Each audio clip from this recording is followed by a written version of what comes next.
Carter's state funeral at the National Cathedral just wrapped up moments ago. Thousands of people poured into the historic church to honor the life and legacy of our 39th president. We have live team coverage for you this afternoon. Marcella Robertson is live outside of the cathedral. Our Rafael Sanchez Cruz is live along the funeral route in Northwest D.C., where people gathered to pay their respects. Marcella, we'll begin with you. Good afternoon.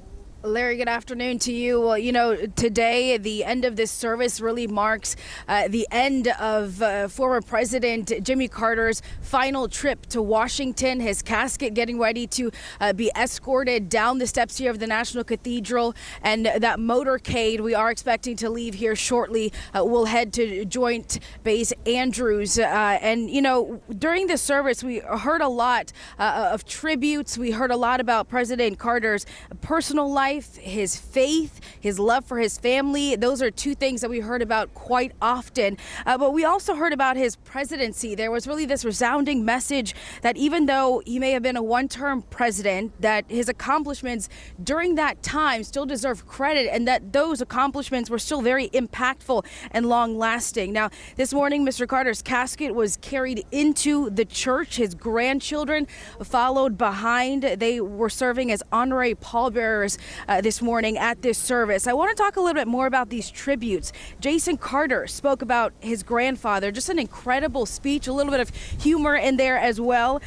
He talked about how his papa, is what they call him, was just really a regular guy, but one that really stuck to his principles no matter what, and that is what made him so special.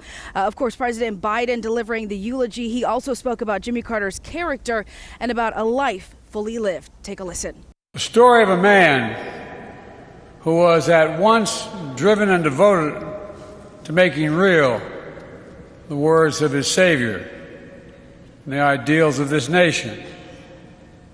The story of a man who never let the tides of politics divert him from his mission to serve and shape the world. The man had character.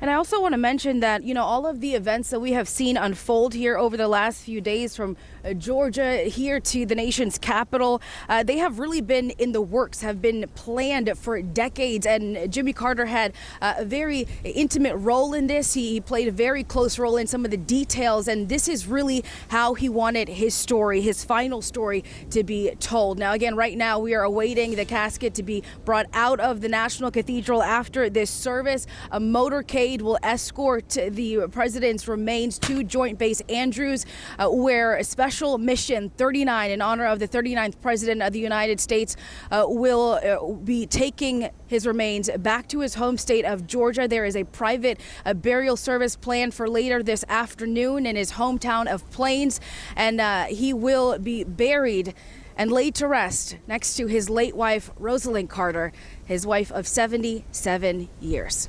Back to you. A fitting man that did so much to support others. Marcella Robertson, thank you so much. Meanwhile, outside of the Washington National Cathedral, crowds gathered along Wisconsin Avenue to pay their respects to the former president. Our Rafael Sanchez Cruz joining us there live. Rafael, you spoke with spectators who wanted to say their final goodbyes. What did they tell you?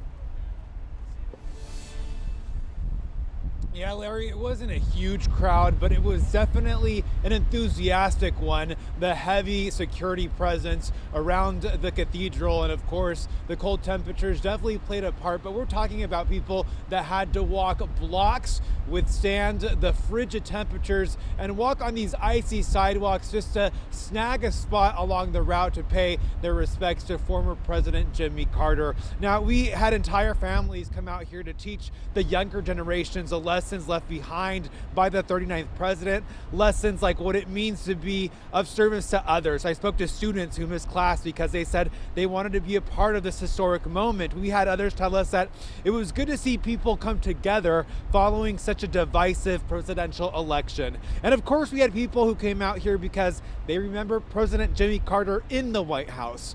I can't tell you how many times people told me today that what they respect most about Carter was that he was a good man with morals. Let's listen. I'm a veteran. I knew Carter when he was governor in Georgia. A very good man and a great example for our country. I think it just so I've walked several blocks to be able to get here. He was my first ex-president. I was born in '81. He's the only president I've ever seen in person. So he was from the same town as my grandma, so she had a lot of respect for him. Did she ever share any stories about him? Just of like the peanut stories and stuff like that, and how he was a good guy and a good person. Yeah. And that's you should this day and age you should show a lot of respect for. Yeah, we heard there Patrick Cruz there at the end mentioned Carter's hometown of Plains, Georgia. And, it's a population of 562 people in this very small town. So to make it from this small town to the White House, it was something I shared with some high schoolers from Maryland who said that to them is the ideal of living the American dream, making it to the White House from a small town and being president of this nation. I'm live in Northwest DC. Rafael Sanchez Cruz, WUSA 9. Carter often described as being unpretentious, down to earth, and relatable with the average person. Rafael, thank you so much.